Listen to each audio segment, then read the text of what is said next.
Hello दोस्तों, स्वागत है आप सबका ज्ञानम के ऑनलाइन लर्निंग प्लेटफॉर्म पर। कैसे हैं आप सब? उम्मीद करता हूं कि आप सब बढ़िया होंगे। और जैसा कि मैंने आपको लास्ट वीडियो में बताया था कि जो आपके पंजाब स्टेट के जो एग्जाम्स आने वाले हैं, तो उसके लिए हम एक प्रीवियस ईयर क्वेश्चन की सीरीज आपके लिए स्टार्ट कर रहे हैं, जिसमें मैंने लास्ट क्लास में भी कुछ क्वेश्चंस आपको करवाए थे। तो आज की क्लास में हम कुछ और क्वेश्चंस करने वाले हैं जो आपके प्रीवियस ईयर के क्वेश्चन है, डिफरेंट डिफरेंट एग्जाम्स में आए हुए क्वेश्चन है। ठीक है। और उससे पहले मैं आपको बता दूं कि ज्ञानम आपके लिए लेकर आया है ऑफलाइन प्लस ऑनलाइन क्लासेस आपके एग्जाम को टारगेट करते हुए, आपके एग्जाम के लिए पंजाब गवर्नमेंट एग्जाम्स। आपके पंजाब गवर्नमेंट एग्जाम्स में जो भी एग्जाम होने वाले हैं पंजाब स्टेट के, सभी के लिए आपकी ऑफलाइन और ऑनलाइन क्लासेस अवेलेबल है। अगर किसी बच्चे को भी कोई डाउट है, कोई क्वेरी है, अगर आप कुछ पूछना चाहते हैं, तो आप गिवन नंबर्स पे कांटेक्ट कर सकते हैं। 9117343434, 9646888377। आप इन नंबर्स पे कॉल कर सकते हैं। जो भी आपको डाउट है क्लासेस के रिगार्डिंग, अगर कुछ पूछना चाहते हैं तो आप कॉल कर सकते हैं। तो स्टार्ट करते हैं हम हमारा आज का सेशन फर्स्ट क्वेश्चन के साथ। और फर्स्ट क्वेश्चन आपके सामने है, आपकी स्क्रीन के ऊपर। देखिए फर्स्ट क्वेश्चन में क्या बोला गया है। Two isosceles triangle have equal vertical angles and their corresponding sides are in the ratio 3:7। कि साइड्स का रेशियो है 3:7। तो what is the ratio of their area? तो एरिया का रेशियो पूछा गया है। देखिए सबसे पहले तो अगर आपको नहीं पता आइसोस्केल्स ट्रायंगल क्या होती है, तो वो मैं आपको बता दूं। वो ट्रायंगल जिसके दो साइड्स इक्वल होती है, ऐसी साइड जिसकी दो साइड्स क्या होंगी? इक्वल होंगी। अब देखो, अगर उसने एरिया का रेशियो पूछा है, अगर हमसे एरिया का रेशियो पूछा गया है, तो जो एरिया का रेशियो है वो जो भी उसकी कोरोस्पोंडिंग साइड्स हैं उनकी साइड्स के स्क्वायर के इक्वल होता है। तो 3 का स्क्वायर अगर हम यहां से बात करें 9 हो जाएगा, और 7 का स्क्वायर क्या हो जाएगा? 49। तो ऑप्शन ए आपका राइट आंसर होगा। सिर्फ इतना सा क्वेश्चन था। ठीक है। जो ट्रायंगल का एरिया है उसका रेशियो किसके इक्वल होता है? जो कोरोस्पोंडिंग साइड है उनके स्क्वायर के इक्वल होता है। ठीक है। चलिए बढ़ते नेक्स्ट क्वेश्चन की तरफ। नेक्स्ट क्वेश्चन क्या बोला गया है? If 2a plus 3b is equal to 17 and twice 2 raise to power a plus 2 minus 3 raise to power b plus 1 is equal to 5, then value. हमें a और b की value बतानी है। चार ऑप्शन दिए गए हैं। ऐसे क्वेश्चन को देखो हमेशा ऑप्शन से सोल्व कर लो, बात ही खत्म होती है आपकी। अब देखो ये आंसर मेरा हो नहीं सकता। ठीक है, ये भी मेरा आंसर नहीं हो पाएगा। अब इस क्वेश्चन की अगर हम बात करें तो क्या ये पॉसिबल है? तो इसको एक बार चेक कर लेते हैं और इसको चेक कर लेते हैं। देखो 2 रेज टू पावर 4 16 और प्लस 9, तो ये भी नहीं होगा। तो एक ही ऑप्शन बचा, वो हमारा आंसर होगा। अब अगर आप क्रॉस चेक करना चाहें तो 2 raise to power 3 and 3 raise to power 2, ये क्या होगा आपका? 8 प्लस 9 क्या बनेगा? 17। मतलब दोनों साइड हमारी क्या आ रही? इक्वल आ रही है। तो बिल्कुल सही है। यहां आप क्रॉस चेक करना चाहें तो 2 प्लस 2 ये बन जाएगा 2 raise to power 5, 3 plus 2 minus ये बन जाएगा आपका 2 प्लस 1 3। 2 रेज टू पावर 5 क्या होता है? 32 माइनस 27। इनके बीच का डिफरेंस क्या होगा? 5। मतलब हमारा बिल्कुल सही आंसर था। ठीक है, ऑप्शन भी आपका सही आंसर। ऐसे क्वेश्चन को आप डायरेक्टली ऑप्शन से कर सकते हैं, ज्यादा कुछ इक्वेशन बनाने की आपको जरूरत नहीं पड़ेगी। डायरेक्ट आप ऑप्शन से ऐसे क्वेश्चनों को सोल्व करें।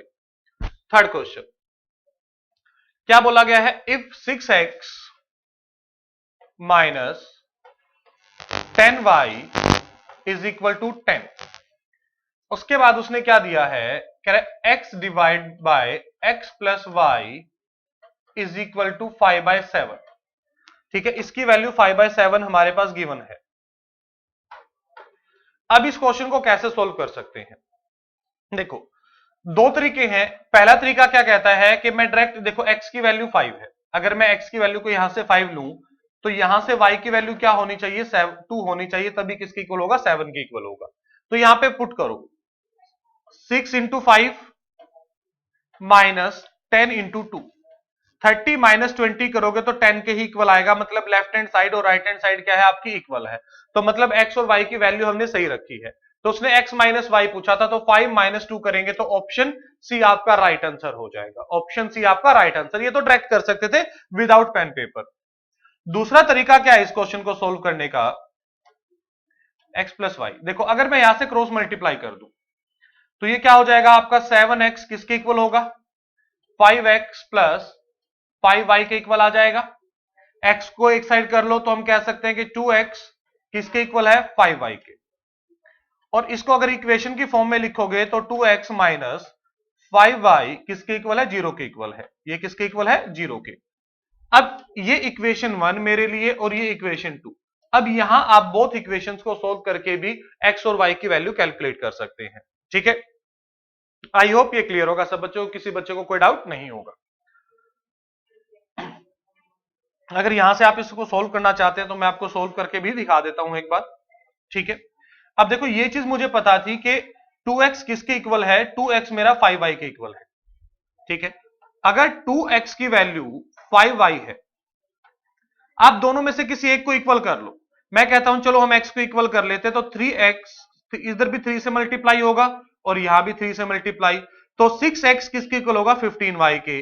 तो अब मैं लिख सकता हूं कि 15y minus 10y is equal to 10 होगा। तो 5y की वैल्यू क्या आ जाएगी 10, और y की वैल्यू आप यहां से देखेंगे कि y की वैल्यू आपकी यहां से क्या आ जाएगी 2 आ जाएगी, और हमने भी तो 2 ही कैलकुलेट की थी। अगर y की वैल्यू 2 है तो आप y की वैल्यू यहां पुट कर दीजिए, ये क्या हो जाएगा 2 से 2 कैंसिल, तो सिर्फ क्या बचेगा x की वैल्यू 5 बचेगी। तो वही हमारा आंसर था, और वही मैंने आपको डायरेक्ट बता दिया था कि क्या वैल्यू कैलकुलेट कर सकते हैं आप। नेक्स्ट क्वेश्चन की तरफ बढ़ते हैं। नेक्स्ट क्वेश्चन में क्या दिया है, a की वैल्यू हमारे पास है a is equal to x divide by x plus y, b की वैल्यू है b is equal to y divide by x minus y, then what is the value of a into b divide by a plus B, a into b divide by a plus b की value calculate करनी है। अब देखो अगर मैं यहां से सबसे पहले a इंटू बी कैलकुलेट करूं तो ये सबसे पहले तो x इंटू वाई आ जाएगा आपका डिवाइड बाय, अब देखो ये क्या है आपका x प्लस वाई और ये क्या है x माइनस वाई, मतलब a plus b a minus b apply हो रहा है, तो इसको हम लिख सकते हैं ये क्या हो जाएगा आपका x square minus Y square आ जाएगा। क्या आ जाएगा X square minus Y square. फिर उसने पूछा है a plus B, a plus B. अब यहां से देखो ये है मेरे पास x divide by X plus Y, और b की वैल्यू क्या है y divide by X minus Y. अगर अब मैं यहां से एलसीएम ले लूं, अगर हम यहां से एलसीएम ले तो x plus y into x minus y मेरा एलसीएम होगा, तो मैं कह सकता हूं कि ये बन जाएगा आपका x square minus Y square. अब x इधर मल्टीप्लाई होगा तो ये आ जाएगा आपका x square minus x y, और जब y को मल्टीप्लाई करेंगे तो plus x y plus y square, ये बनेगा आपका। अब देखो ये पॉजिटिव और एक नेगेटिव तो दोनों क्या हो जाएंगे एक दूसरे से कैंसिल, तो a प्लस बी की वैल्यू क्या होगी x square plus y square divide by x square minus Y square. उसने पूछा था अब हमसे इन दोनों का डिवीजन, तो x by y divide by x square minus Y square, ये तो हो गया आपका a इंटू बी, और इसको डिवाइड किया गया था a प्लस बी से, जो कि आपका क्या है x square plus y square divide by x square minus Y square, x square minus Y square. अब देखो इससे तो ये कैंसिल हो जाएगा, तो आपके पास क्या बचा x y divide by x square plus y square, x y divide by x square plus y square.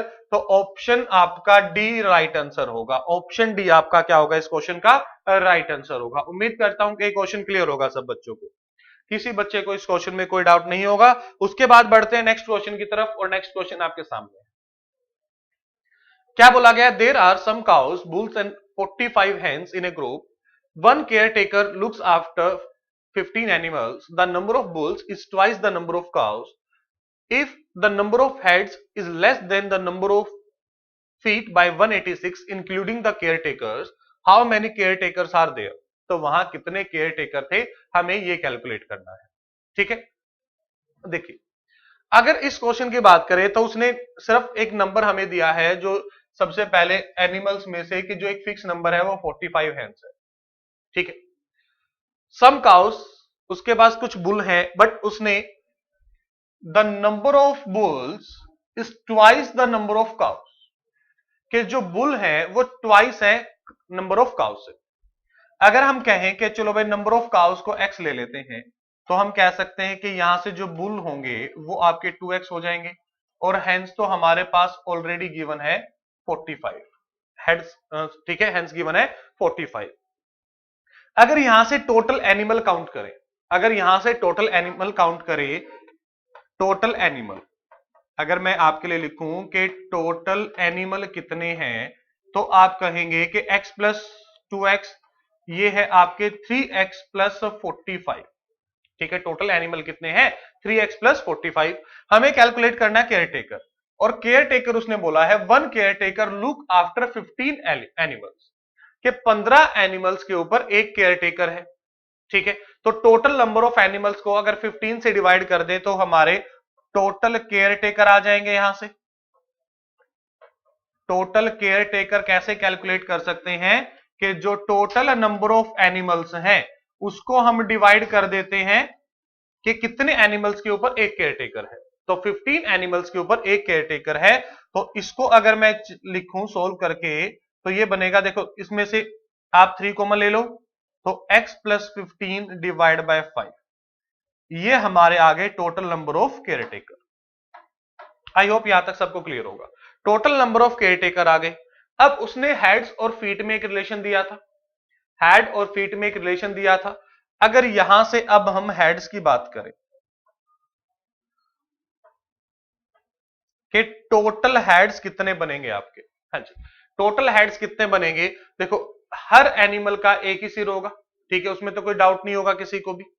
तो जितने टोटल एनिमल हैं, तो टोटल एनिमल हमारे पास थे 3x प्लस 45, तो इतने ही आपके हेड भी होंगे, प्लस जितने केयर टेकर हैं उतने ही वहां पे उनके हेड भी होंगे। तो number of animals plus number of care taker हमने ऐड किए, तो टोटल नंबर ऑफ हेड्स हमारे पास आ गए।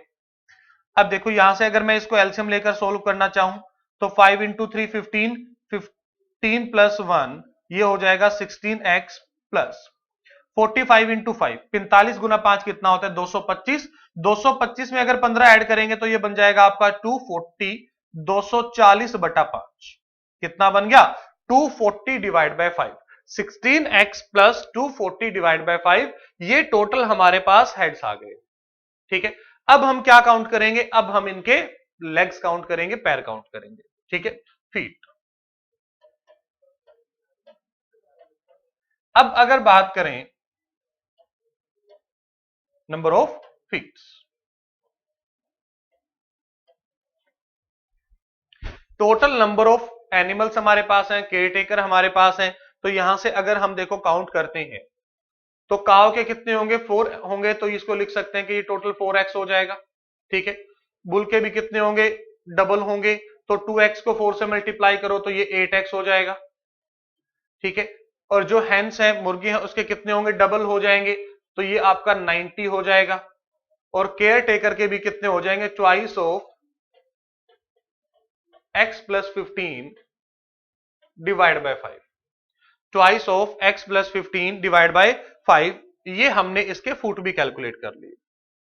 अब अगर मैं यहां से इसको सोल्व करूं और एलसीएम ले लूं इसका, देखो एलसीएम 5 हो जाएगा, अंदर मल्टीप्लाई कर दिया 2x प्लस 30 बना दिया मैंने उसको, इसको मल्टीप्लाई करो 5 इंटू 4 20 प्लस ये क्या हो जाएगा 40, इसके साथ x आएगा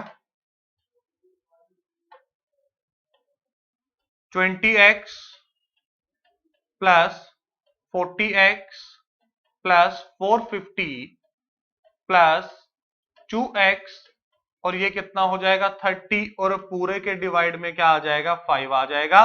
तो ये हो गया आपका 62x plus 480 divide by 5, 62x plus 480 divide by 5। I hope यहां तक क्लियर होगा सबको, यहां तक किसी बच्चे को कोई डाउट नहीं होगा। ठीक है, उसके बाद अब उसने बोला क्या था कि जो हेड्स और फीट्स में जो डिफरेंस है वो 186 है। ठीक है, तो फीट्स ज्यादा होंगे, तो हम कह सकते हैं कि 62x plus 480 divide by 5 minus heads कितने थे हमारे पास 16x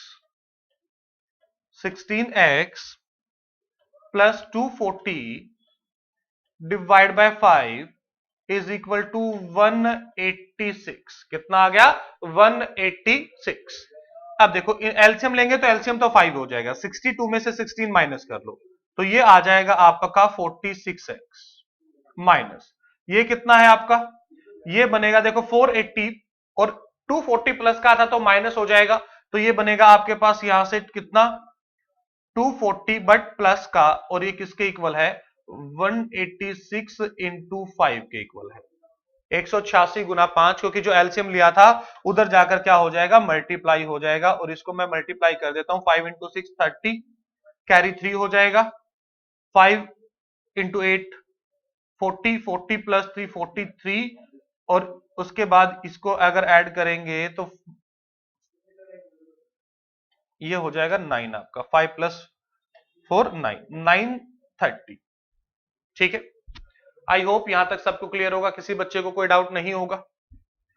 अब यहां से देखो अगर 46x किसके इक्वल है, प्लस 240 उधर जाकर माइनस हो जाएगा तो 0, ये आपका बचेगा 9। ठीक है, क्योंकि इसमें से देखो अपने को 240 माइनस करना है तो 13 में से 4 करोगे तो 9 ही आएगा, और उसके बाद 8 में से अगर 2 गया कितना आ जाएगा हमारे पास 6 आ जाएगा।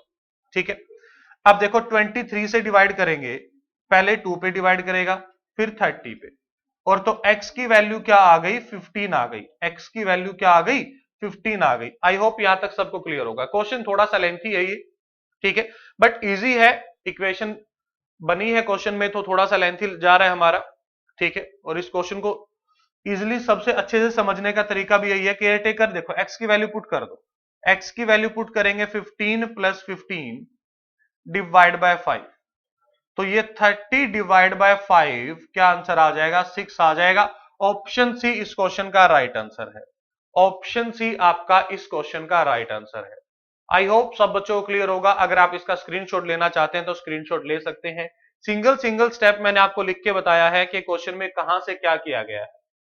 ठीक है, अगर जब आप खुद से कैलकुलेट करेंगे तो कुछ स्टेप ऐसे हैं जो मिस कर सकते हैं, अगर आपको स्टेटमेंट क्लियर होती है तो उससे क्वेश्चन थोड़ा सा छोटा हो जाएगा बस। ठीक है, मैं एक बार आपको देखो फिर से बता देता हूं कि ज्ञानम आपके लिए ऑफलाइन प्लस ऑनलाइन क्लासेस लेकर आ रहा है आपके पंजाब गवर्नमेंट एग्जाम्स के लिए। ठीक है, अगर कोई भी आपको डाउट है तो आप दिए हुए नंबर्स पे कॉल कर सकते हैं, जो आपकी क्वेरी है एग्जाम के रिलेटेड या कोचिंग के क्लासेस के लिए तो आप पूछ सकते हैं। चलिए उसके बाद बढ़ते हैं नेक्स्ट क्वेश्चन की तरफ।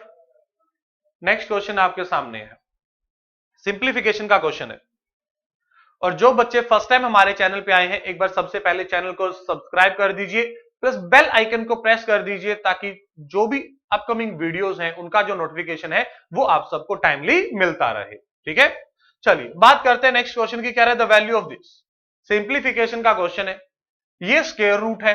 अब देखो इस वैल्यू को मैं 1/100 लिख सकता हूं, और 1/100 को मैं 1/10 का होल स्क्वायर लिख सकता हूं। होल स्क्वायर से जो इसका रूट है वो कैंसिल हो जाएगा, तो मतलब 1/10, तो इस वैल्यू को सोल्व करके तो 0.1 आएगा, इस वैल्यू को सोल्व करके क्या आएगा मेरा 0.1 इंटू, अब इस वैल्यू को सोल्व करो, ये क्यूब रूट है, ये 2/1000 का क्यूब रूट है मतलब 0.2 है, कितना है 0.2 माइनस 0.02, अब इनको मल्टीप्लाई करो तो यही तो बनेगा 0.02 माइनस 0.02, इससे ये कैंसिल, तो आंसर क्या आया 0। ऑप्शन बी आपका इस क्वेश्चन का राइट आंसर होगा, ऑप्शन बी आपका इस क्वेश्चन का राइट आंसर होगा। उम्मीद करता हूं कि क्लियर होगा सबको। ठीक है, सब बच्चों को क्लियर होगा, कोई डाउट नहीं होगा। उसके बाद बढ़ते हैं आगे नेक्स्ट क्वेश्चन की तरफ। नेक्स्ट क्वेश्चन आपके सामने है, और ये क्वेश्चन एवरेज का क्वेश्चन है, जिसमें हम एलिगेशन भी लगा सकते हैं, इक्वेशन से भी कर सकते हैं। The average score of girls in class x examination in A school is 73, कि जो गर्ल्स का जो एवरेज है वो 73 है, एंड बॉयज इज 71, और बॉयज का जो एवरेज है वो 71 है। The average score of class x of that school is 71.8, और जो पूरी क्लास का एवरेज है वो 71.8 है, 71.8 है। Find the percentage of number of girls and boys in the class of the school. देखो अब यहां से अगर एलिगेशन लगाते हैं, ठीक है, तो ये क्या बन जाएगा आपका 73 माइनस 71.8, और यहां आ जाएगा 71.8 माइनस 71, तो ये तो आ गया आपका 0.8 और ये क्या बनेगा 1.2। अगर मैं यहां से रेशियो लूं तो गर्ल्स और बॉयज का रेशियो क्या आ जाएगा 2:3। गर्ल्स और बॉयज का रेशियो क्या आ जाएगा 2:3। और यहां पे शायद थोड़ा सा टाइपिंग एरर है, find the number of percentage of girls, ठीक है, या गर्ल्स का परसेंटेज पूछा जाएगा या फिर बॉयज का, एक का ही पूछा जाएगा। और आंसर क्या बनेगा, देखो गर्ल्स कितनी है 2 आउट ऑफ 5 इंटू 100, तो जो गर्ल्स है वो आपकी 40% है। गर्ल्स आपकी कितनी है 40%। अगर बॉयज भी पूछ लिया जाता है तो बॉयज क्या होगा आपका 3/5 इंटू 100, मतलब गर्ल्स 40% है, तो बाकी कितने होंगे 60% क्या होंगे बॉयज। तो गर्ल्स के ऊपर अगर पूछा गया है कितने परसेंट गर्ल्स हैं, तो ऑप्शन ए आपका राइट आंसर होगा। अगर दोनों को पूछा गया तो मतलब फिर तो ऑप्शन डी ही लगाना पड़ेगा, और कोई ऑप्शन नहीं है हमारे पास। ठीक है, आई होप सबको क्लियर होगा ये क्वेश्चन, किसी बच्चे को कोई डाउट नहीं होगा। उसके बाद बढ़ते हैं नेक्स्ट क्वेश्चन की तरफ, और नेक्स्ट क्वेश्चन आपके सामने है। देखिए क्या बोला गया है, the average of the age of man and his daughter is 34 years. एक पिता और उसकी बेटी की जो औसत आयु है वो 34 ईयर्स है। अगर टोटल की बात करें, टोटल एज कितनी होगी, तो टोटल एज 2 इंटू 34, मतलब इनकी जो टोटल एज है वो 68 ईयर्स है। एवरेज 34 है तो टोटल कितना है, टोटल आपका 68 ईयर्स है। उसके बाद क्या कह रहे हैं, if the respective ratio of their age 4 years from now, आज से 4 साल के बाद जो रेशियो है वो 14:5 है। आज से 4 साल के बाद जो रेशियो है वो रेशियो क्या है 14:5 है। अब देखो अगर आज के दिन उनका सम 68 है, तो अगले 4 साल में फादर की एज भी 4 ईयर इंक्रीज हुई और डॉटर की एज भी 4 ईयर इंक्रीज हुई, तो हम कह सकते हैं कि आफ्टर 4 ईयर, आज से 4 साल बाद उन दोनों की एज 8 से बढ़ जाएगी और सम कितना हो जाएगा 76 हो जाएगा। सम कितना हो जाएगा 76। और अब जब सम 76 है तो फादर और डॉटर की जो एज का रेशियो है वो आपका 14:5 है। वो कितना है 14:5 है। अब 76 को 14 और 5 के रेशियो में डिवाइड करें तो टोटल कितना बना 19। 19 की वैल्यू क्या है 76, तो 1 यूनिट की वैल्यू क्या होगी 4 होगी। 1 यूनिट की वैल्यू क्या होगी 4। तो डॉटर की एज क्या है अभी के लिए, अगर हम बात करें तो ये 20 ईयर्स है। डॉटर की एज क्या है 20 ईयर, 20 साल। और ये कब थी, आज से 4 साल बाद, तो प्रेजेंट कितनी होगी, तो इसमें से -4 कर लें तो 16 हमारा इस क्वेश्चन का राइट आंसर होगा। ऑप्शन डी आपका राइट आंसर है। ऑप्शन डी आपका इस क्वेश्चन का राइट आंसर है। उम्मीद करता हूं कि क्लियर होगा सब बच्चों को, किसी बच्चे को इसमें कोई डाउट नहीं होगा। बढ़ते हैं उसके बाद नेक्स्ट क्वेश्चन की तरफ, और नेक्स्ट क्वेश्चन आपके सामने आपकी स्क्रीन के ऊपर। देखिए क्या बोला गया है, one variety of sugar is sold for 3.20 rupees per kg at a loss of 20%, and the another variety is sold at 6 rupees per kg at a gain of 20%. If equal quantities of two are mixed together and the mixture is sold at 5.40 rupees per kg, what is the loss or gain percent? तो उसको कितना profit या loss हुआ वो हमें calculate करना है। चलिए देखते हैं। अगर फर्स्ट क्वांटिटी की बात करें तो यहां से जो सेलिंग प्राइस है वो दे रखा है 3.20 रुपीस, और इसको लॉस हुआ, लॉस कितना हुआ 20% का, और 20% का मतलब कितना है 1/5। 20% का मतलब कितना है 1/5। कि ये कह रहा है कि भाई अगर सीपी 5 है तो एसपी क्या होगा 4 होगा। अब ये बताओ अगर 4 यूनिट की वैल्यू 3.20 है तो 1 यूनिट की वैल्यू कितनी होगी, इसको डिवाइड करो, ये 0.80 पे डिवाइड करेगा, तो मतलब 5 यूनिट की वैल्यू क्या आ गई 4। तो फर्स्ट आर्टिकल का सीपी क्या है 4 रुपीस है। अगर ऐसे ही सेकंड आर्टिकल की बात करें तो यहां से प्रॉफिट हुआ 20%। 20% प्रॉफिट तो 1/5, तो यहां से सीपी 5 तो एसपी क्या बनेगा, एसपी 6 बनेगा, जो ओरिजिनली दे भी 6 रखा है, अकॉर्डिंग टू स्टेटमेंट भी क्या है 6, तो सेकंड का सीपी क्या हो जाएगा 5 हो जाएगा। तो टोटल सीपी, अगर हम दोनों आर्टिकल के टोटल सीपी की बात करें तो 4 + 5 कितना हो जाएगा 9 रुपीज हो जाएगा। दो आर्टिकल हैं, दोनों का selling price sorry cost price क्या बना 9 रुपीज। अगर टोटल एसपी की बात करें, एक आर्टिकल को 5.40 में सेल किया जाता तो 2 को कितने में सेल किया जाएगा, ये सेल किया जाएगा 10.80 रुपीज, 10 रुपए 80 पैसे, 10 रुपए सॉरी 10 रुपए 80 पैसे। अब ये बताओ उसको प्रॉफिट हुआ या लॉस हुआ, उसको प्रॉफिट हुआ या लॉस हुआ, खरीदा 9 रुपए का, बेच रहा है 10 रुपए 80 पैसे में, तो मतलब 1 रुपया 80 पैसे का प्रॉफिट हुआ 9 के ऊपर इंटू 100। तो इसको कैंसिल करेंगे तो टोटल प्रॉफिट हुआ उसको 20% का। ऑप्शन बी आपका इस क्वेश्चन का राइट आंसर है, ऑप्शन बी आपका इस क्वेश्चन का राइट आंसर है।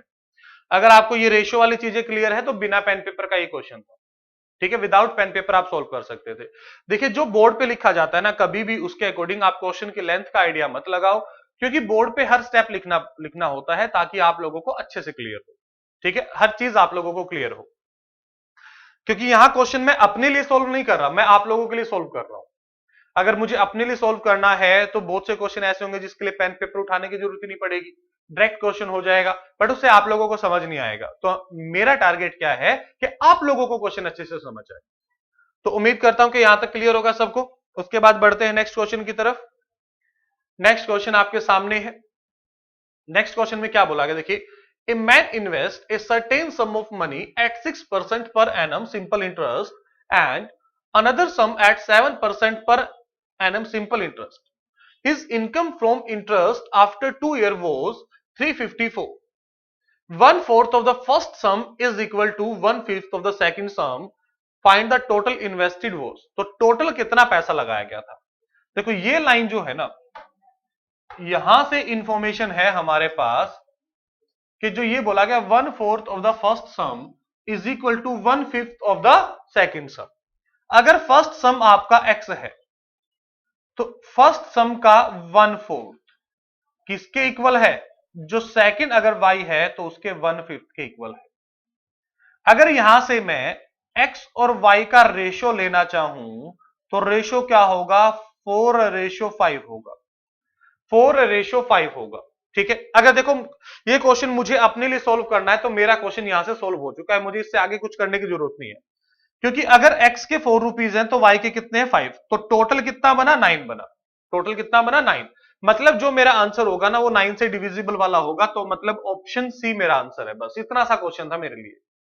अब बात करते हैं कि हमें सोल्व कैसे करना है। देखो अगर ए ने 4 रुपीज लगाए और दूसरे ने 5 रुपए लगाए, ठीक है, हम इसके साथ कोई एक वेरिएबल ले लेते हैं कि चलो इसने 4a लगाए हैं तो इसने 5a लगाए हैं, क्योंकि रेशियो क्या है 4:5 है। अब पहले को इंटरेस्ट कितना मिला 6%, कितने साल के लिए 2 साल के लिए, डिवाइड बाय 100। दूसरे को कितना मिला 7% 2 साल के लिए, डिवाइड बाय 100। और टोटल कितना मिला 354 मिला, टोटल कितना मिला 354। अब देखो, अब यहां से अगर मैं बात करूं ये टोटल 48a बनेगा, एलसीएम तो दोनों का 100 है तो एलसीएम 100 ही आ जाएगा। इसको करें तो ये 10 और 7 ये हो जाएगा आपका 70a, और किसके इक्वल है 354 इंटू 100 के इक्वल है। तो देखो a की वैल्यू क्या आ जाएगी आपकी 354 इंटू 100 डिवाइड बाय, ये हो जाएगा 8 और 11। अब ये इसको पूरा पूरा 3 पे डिवाइड कर रहा है, मतलब a की वैल्यू क्या है आपकी 300 है।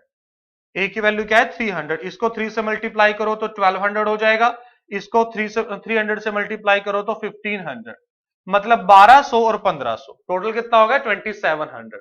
मतलब फर्स्ट पर्सन को जो पैसा दिया गया था वो 1200 है और जो सेकंड पर्सन को दिया गया था वो आपका 1500 है। आई होप सबको क्लियर होगा। और यही क्वेश्चन मैंने आपको पहले ही बता दिया था कि इस क्वेश्चन का आंसर क्या बनेगा आपका ऑप्शन सी बनेगा, यहीं से क्वेश्चन सोल्व हो गया था। आई होप सबको क्लियर होगा, किसी बच्चे को कोई डाउट नहीं होगा। तो नेक्स्ट वीडियो में फिर कुछ और प्रीवियस ईयर के क्वेश्चन के साथ, बेहतरीन क्वेश्चन, बेहतरीन ट्रिक के साथ हम आपके सामने आएंगे। जो बच्चे फर्स्ट टाइम हमारे चैनल पे जुड़े हैं तो सबसे पहले चैनल को सब्सक्राइब कर दीजिए, और वीडियो अच्छी लगी है तो अपने फ्रेंड्स के साथ भी शेयर करो जो आपके साथ एग्जाम्स की प्रिपरेशन कर रहे हैं। और चैनल को सब्सक्राइब करना मत भूलिएगा। तो मिलते हैं नेक्स्ट वीडियो में, तब तक के लिए take care, thank you so much, all the best.